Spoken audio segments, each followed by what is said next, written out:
J'ai testé plus de 300 GPTs et voici les meilleurs. Depuis la sortie du GPT Store, j'ai passé mes journées à tester tous les GPTs que j'ai vus. J'en ai testé des centaines et dans cette vidéo, je vais te présenter le top des GPTs que j'utilise le plus souvent. Alors si tu ne me connais pas, je m'appelle Mathieu Ibanez et sur cette chaîne, j'aide les créateurs et les entrepreneurs à être plus créatifs et plus productifs grâce à l'intelligence artificielle. Je viens de créer une anti-sèche pour t'aider à bien utiliser ChatGPT. Donc tu peux télécharger directement cette anti-sèche en description. Allez, on commence avec notre premier GPT qui s'appelle Convert Anything. Donc, il a été créé par notre ami Pietro et il a plus de 25 000 téléchargements. Donc, ça prouve qu'il est quand même bien utilisé. Convert Anything, c'est vraiment très utile parce que ça va te permettre de convertir n'importe quel fichier dans une autre extension. Donc là, par exemple, je vais envoyer une vidéo en .mp4 et je lui ai demandé directement s'il pouvait me la convertir en .mp3. Il s'exécute directement et il te donne après le fichier téléchargeable directement dans l'extension que tu as demandé. Pour l'utiliser, c'est ultra simple, tu as juste à prendre le fichier. Donc là, par exemple, je vais prendre cette photo en .jpg et je la mets directement dans la conversation. Il va pouvoir la télécharger. Si c'est une vidéo, il ne faut pas que ça dépasse les 5 mégaoctets, mais sinon, voilà, tu es assez libre. Donc là, je lui envoie une photo en .jpg et je lui ai demandé qu'il la convertisse en .png. On voit qu'il est en train de travailler. On peut dérouler si jamais ça nous intéresse. Et une fois que c'est fini, il va tout simplement nous donner le lien de téléchargement de notre nouveau fichier converti. Et on n'a plus qu'à cliquer dessus pour le télécharger. C'est aussi simple que ça. Donc là, tu peux convertir du .move en .mp4, du .mp4 en .mp3, des PDF en .doc. Donc c'est vraiment très utile pour convertir facilement un fichier. Tu vas bien entendu pas pouvoir convertir en masse, tu vas pas pouvoir lui envoyer 50 fichiers en même temps qui te les convertissent tous. Mais cela dit, si tu as voilà, de temps en temps une image à changer d'extension ou un petit fichier à changer d'extension, tu vas pouvoir le faire ultra facilement grâce à ce GPTs. Alors je suis désolé si vous entendez un petit peu du bruit en arrière-plan, j'ai le bébé chat qui est dans son quart d'heure de folie là, donc voilà, c'est pas si évident de tourner la vidéo en même temps, donc désolé. Ok, on passe au prochain GPT, que j'utilise vraiment très souvent, il est très efficace, tu vas le voir, il s'appelle Video Summarizer et il permet de faire des résumés complets d'une vidéo YouTube. Il crée des résumés qui sont vraiment très intéressants et bien faits, c'est pour ça que j'utilise beaucoup ce GPT.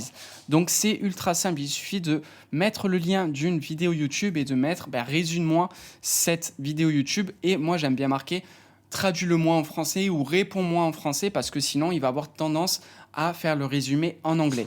Donc là, dans cet exemple, j'ai tout simplement mis une de mes vidéos YouTube où je parlais des 11 outils d'intelligence artificielle qui sont prometteurs pour 2024. Et voilà ce qui m'a fait. Donc, il y a des petites erreurs. Par exemple, Crea.ai. Crea, ça se crée avec un K, mais ça, il n'est pas censé le savoir. Lui, il va vraiment utiliser les transcriptions de la vidéo. Donc, pour les petites fautes comme ça, malheureusement, on ne peut rien y faire. Mais c'est quand même ultra pertinent parce qu'il a bien séparé la vidéo comme moi je l'avais fait, donc avec les outils de création d'images, les outils de création de musique, les outils de création de vidéos et les outils assistants. Donc voilà, il a vraiment bien utilisé, on va dire, le chapitrage de mes vidéos. Et à chaque fois, il met le bon outil qui va bien et il explique tout simplement ce que j'avais dit dans la vidéo.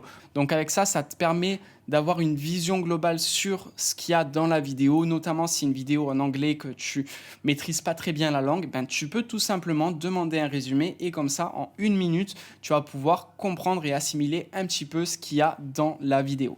Ce qui est pertinent avec ce petit GPT, c'est qu'il va finir en te posant des questions si tu veux approfondir un petit peu la vidéo. Donc ça, c'est vraiment cool. Là, c'est pas très pertinent, on va dire, parce que la vidéo, c'était un classement de plusieurs applications d'intelligence artificielle. Mais si tu prends une vidéo qui va parler d'un sujet en profondeur, c'est très intéressant d'avoir des questions comme ça d'exploration pour pouvoir essayer de brainstormer un petit peu sur la vidéo, essayer de commencer à réfléchir à ce qu'il y a dans la vidéo, donc c'est très intéressant. On passe maintenant au prochain GPTs qui s'appelle Fact Generator AI. Donc lui, je l'utilise énormément lorsque tu crées, on va dire, des landing pages ou des pages de vente, ce genre de choses. Ça va te permettre de créer la petite partie FAQ qui est très intéressante en bas d'une page de vente. Donc voici comment on l'utilise, on a juste à lui envoyer le lien de notre page de vente. Donc là, c'est ce que j'ai fait, c'est le lien de ma page de vente qui permet d'automatiser ChatGPT pour générer des commentaires Instagram, YouTube, etc. Et donc, j'ai envoyé tout simplement cette page de vente. Il a analysé cette page en profondeur et après, il te génère tout simplement des questions qui sont pertinentes. Qu'est-ce que les robots GPT? À chaque fois, il met la réponse. Ce sont des outils d'automatisation qui permettent de générer des commentaires sur différentes plateformes, YouTube, Instagram, Facebook. C'est exactement ça. Il n'y a vraiment aucune erreur. Comment installer et configurer les robots Autocom? Après l'achat, vous accédez à un espace membre. Les robots sont en format JSON et il faut les importer directement dans le logiciel d'automatisation. Donc voilà, c'est vraiment ça. Il n'y a aucun problème. Ça fonctionne ultra bien. Moi, je trouve qu'il est très pertinent, que les questions sont bonnes et les réponses sont vraiment parfaites. La plupart du temps, il n'y a même presque rien à changer. Tu peux faire un copier-coller et l'intégrer directement dans ta page de vente. Donc, ça te fait gagner un temps vraiment significatif sur la création et le copywriting de tes pages de vente. Donc, c'est très intéressant. Donc, bien évidemment, après avoir eu le quart d'heure de folie dans tout l'appartement, il faut qu'elle vienne avec moi pour travailler, se présenter à la caméra, hein. Ok, donc c'est pas possible. Elle me laisse vraiment pas travailler. Si t'apprécies cette vidéo, mets un petit like et abonne-toi à la chaîne car des vidéos comme ça, je vais en sortir de plus en plus régulièrement. Allez, on passe aux prochaines GPTs. Là, on est un petit peu moins dans un GPTs business, mais un peu plus lifestyle. Il s'appelle Sous-Chef et il est créé directement par ChatGPT. Ce ChatGPT, il va analyser ton frigo et il va t'aider à te dire quelles sont les recettes que tu peux faire avec les ingrédients que tu as dans ton frigo. Donc là, par exemple, j'ai envoyé une photo de mon frigo. Donc comme tu peux le voir, mon frigo, il est assez vide. C'est ça de vivre en Thaïlande, c'est que tu n'as pas besoin de cuisiner par toi-même. Tu vas manger à l'extérieur tout le temps. Donc j'ai un frigo complètement vide. Je lui ai demandé, qu'est-ce que je peux faire avec ça? Et en fait, on peut rien faire, hein. Il y a juste de la nourriture pour chat et il y a rien d'autre en fait. Mais c'était un petit peu un test pour voir ce qu'il allait me répondre. Et en fait, il me dit tout simplement que tu peux faire une salade de pâtes avec du thon et du citron. Donc en fait, ce qui est rigolo, c'est qu'il a vu qu'il y avait du thon ici, bon, c'est la bouffe du chat, et qu'il y avait du citron ici, mais c'est du soda. C'est pas avec ça que je vais faire une salade au thon, mais voilà, c'était vraiment pour rigoler. Donc je lui ai dit que le thon c'était de la nourriture pour mon chat et que voilà, j'avais pas envie de l'utiliser pour ma salade. Il m'a dit je suis désolé, ce que tu vas faire c'est tout simplement des pâtes au citron.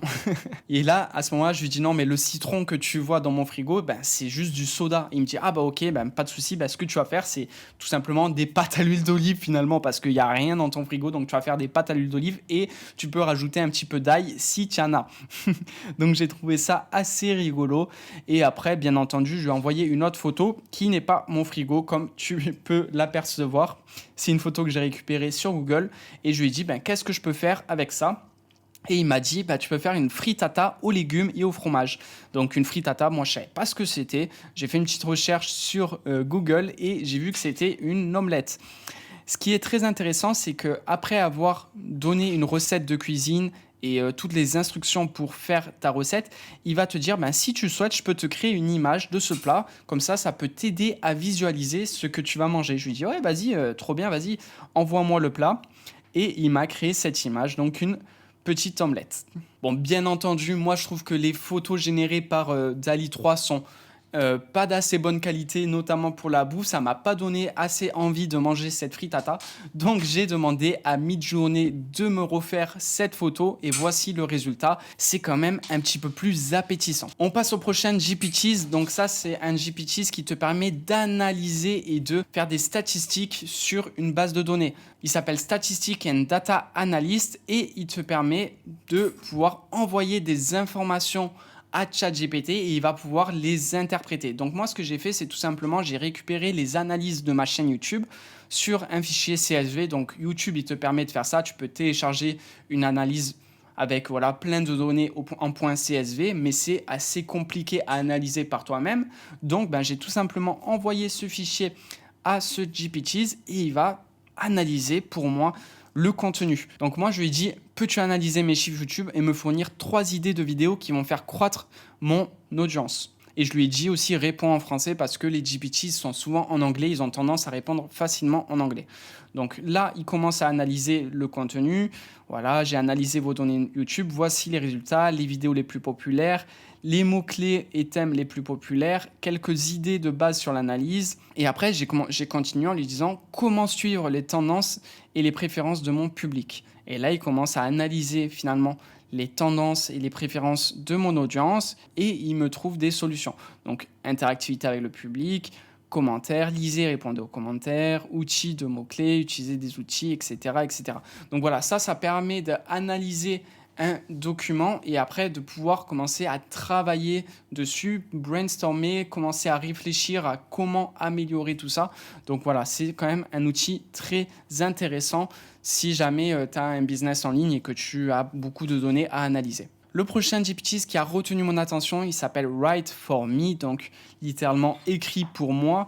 Et c'est un GPT qui permet de faire de la rédaction, qu'il est capable de compter avec une assez bonne précision les mots et aussi les caractères que tu lui demandes dans ton prompt. C'est-à-dire que si tu lui demandes un article de blog de 1500 mots, il va être capable plus ou moins de compter combien il y a de mots dans l'article de blog et de faire un article qui correspond à peu près 1500 mots.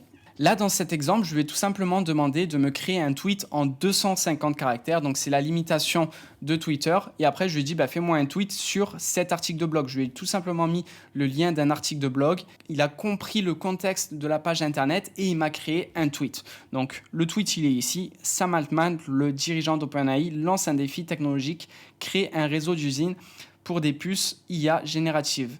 Un projet ambitieux qui pourrait redéfinir le marché et interpelle les régulateurs. Donc voilà, c'est un petit tweet intéressant que tu peux tweeter facilement. Après, tu peux mettre ta source et voilà, tu as un tweet qui est généré en quelques secondes grâce à ce GPTs. Donc là, c'était l'exemple d'un tweet pour Twitter, mais tu peux le faire pour un article de blog, un article SEO, la rédaction d'une étude, un livre, n'importe quoi. Ok, on passe au prochain GPTs qui s'appelle Idée Generator Brainstormer. C'est un GPTs qui permet de réfléchir sur des idées, de trouver des idées, de creuser des idées. Donc c'est assez intéressant pour utiliser ChatGPT à brainstormer avec toi certaines idées. Je vais en profiter pour te montrer une petite astuce qui est valable pour tous les GPT. Si tu ne sais pas vraiment comment les utiliser, tu as tout simplement à lui poser la question comment je peux t'utiliser et il va directement te répondre. Donc on le voit ici que moi j'ai marqué comment t'utiliser et il te répond bonjour, je suis idée générateur, utilisez-moi pour générer des idées créatives et novatrices. Vous pouvez me donner un sujet, une question ou un défi créatif et je vais appliquer diverses perspectives et stratégies cognitives pour produire des idées original et pratique. Donc voilà, ça c'est très intéressant. Si tu sais pas comment utiliser un GPT, tout simplement tu lui poses la question et il va te répondre de la meilleure des manières. Une fois que c'est fait, je lui ai tout simplement dit ok, cool, j'aimerais bien créer des vidéos YouTube sur le sujet de ChatGPT.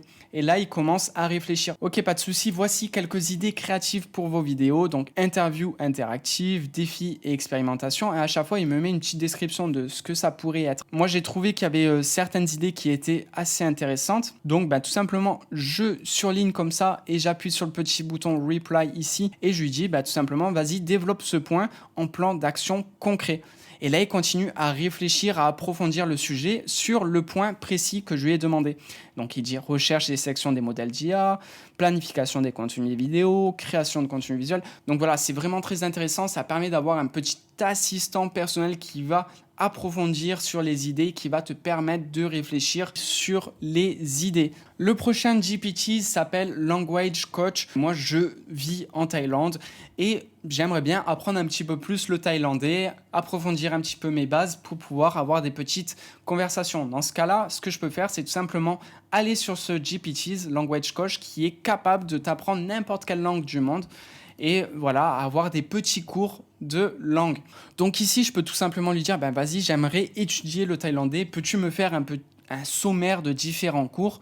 Ok, là, par exemple, s'il y a un cours qui m'intéresse, thaïlandais quotidien, je peux sélectionner comme ça et je peux lui dire, ok, peux-tu me faire une leçon sur ce cours? Donc, il commence, donc combien ça coûte? Là, il va me mettre avec l'écriture thaïlandaise qui est assez dure à lire, mais c'est intéressant parce qu'il peut quand même écrire en thaïlandais. Donc, si vous apprenez le japonais, le chinois ou n'importe quelle langue qui n'a pas un alphabet latin, c'est intéressant parce que voilà, vous allez aussi pouvoir apprendre l'alphabet. Et après, bien entendu, il me met la traduction phonétique, donc Ra, Ka, Tao, Rai. Donc voilà, c'est comme ça qu'on dit combien ça coûte en thaïlandais. Bien entendu, pour que l'apprentissage soit vraiment efficace, il faut à chaque fois lui poser des questions, aller en profondeur dans les sujets pour, comme cela, essayer d'avoir une compréhension. On passe au prochain GPTs. Je sais qu'il y a beaucoup d'utilisateurs de Notion parmi vous et vous le savez très bien, Notion c'est un outil extrêmement puissant mais des fois il est un petit peu dur de prendre en main. Et ce GPTs te permet tout simplement de t'aider sur tes tâches Notion. Donc si tu as des petites interrogations sur Notion, tu ne sais pas exactement comment faire telle ou telle tâche, tu demandes à ce GPTs et il a dans sa base de données toutes les instructions, toute la documentation de Notion, il va pouvoir t'aider spécifiquement sur cet outil. Par exemple, quelle stratégie me conseilles-tu pour créer un second cerveau de toutes mes données dans Notion? Et il te donne voilà, les étapes clés, comprendre le concept de second cerveau, mise en place de la structure de la base, utilisation de templates sur Notion, intégration des outils de capture, etc. Et il va te donner comme ça des étapes à suivre pour implémenter finalement ton besoin directement dans Notion. Donc ça fonctionne plutôt bien. Tu peux aussi lui poser des questions sur les formules. Si des fois tu as des problèmes avec les formules dans Notion, tu peux lui poser des questions. Ça va pas marcher à 100% des cas, mais ça va déjà te donner une idée pour créer ta formule. Et si c'est une formule qui est assez simple, il va te la trouver facilement et ça fonctionne plutôt bien. On va passer à ce prochain GPTs que j'utilise tous les jours. Vraiment, celui-ci, je l'utilise tout le temps. C'est un correcteur d'orthographe de français. Donc, il existe plein de sites internet pour corriger tes fautes d'orthographe, mais en passant par ChatGPT, je trouve que ça fonctionne plutôt bien. Donc, tout simplement, moi, j'utilise ça pour corriger absolument tous mes textes. Il y a quand même des fois des petites erreurs qui vont se glisser dans les textes. Il ne faut pas lui faire confiance à 100%, mais ça va bien fonctionner. Là, je l'ai mis au défi en lui demandant de faire une dictée que j'ai copier-coller que j'ai trouvé sur un site de dictée de français et je lui ai dit voilà, corrige-moi ce texte, mets-moi toutes les erreurs que tu trouves en gras. Donc il n'a pas très bien compris mon instruction parce qu'il n'a pas corrigé le texte, il a seulement mis les erreurs en gras, mais ce qui est intéressant c'est qu'il a trouvé absolument toutes les erreurs.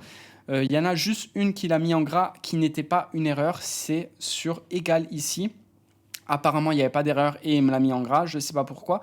Mais sinon, toutes les autres, il a bien compris, il a bien trouvé toutes les erreurs, donc c'est très pertinent. Et après, ici, il m'a fait la bonne correction. Donc voilà, ça, c'est le GPTs que j'utilise le plus. Lorsque j'écris un mail, n'importe quoi, je vais toujours le passer dans ce GPTs, il va me corriger les fautes. Et voilà, il y en a certaines qui vont passer à la trappe, mais il n'y a aucun correcteur d'orthographe qui est 100% fiable. Donc c'est comme ça. On arrive sur les deux derniers GPTs que j'ai regroupés en un seul. C'est des GPTs qui vont te permettre de modifier une photo que tu envoies dans un autre style. Ce GPT-là, il s'appelle Cartoonize Yourself et il te permet tout simplement de modifier une de tes photos dans un style cartoon, Pixar, Disney, etc. Là, je vais tout simplement demander, transforme mon selfie dans un style Pixar et il s'est exécuté. Il m'a fait une version Pixar de ma photo. Donc voilà, ça c'est plus pour s'amuser. Et dans le même style, il y a ce GPTs là qui te permet de modifier ton image, mais cette fois-ci dans un style Simpson. Donc ce sont des petits GPTs assez sympathiques, assez rigolos. Ça va pas te changer ta journée, mais voilà, cela dit, tu sais qu'ils existent. Petit rappel, tu peux retrouver l'anti-sèche téléchargeable directement en description dans laquelle je vais te montrer plein de petites astuces pour bien utiliser ChatGPT et en plus tu auras mon top des GPTs directement intégrés dans cette anti-sèche, ce qui va te permettre de les retrouver beaucoup plus facilement sans devoir revenir dans cette vidéo à chaque fois. Donc je te mets le lien en description, tu peux le télécharger immédiatement.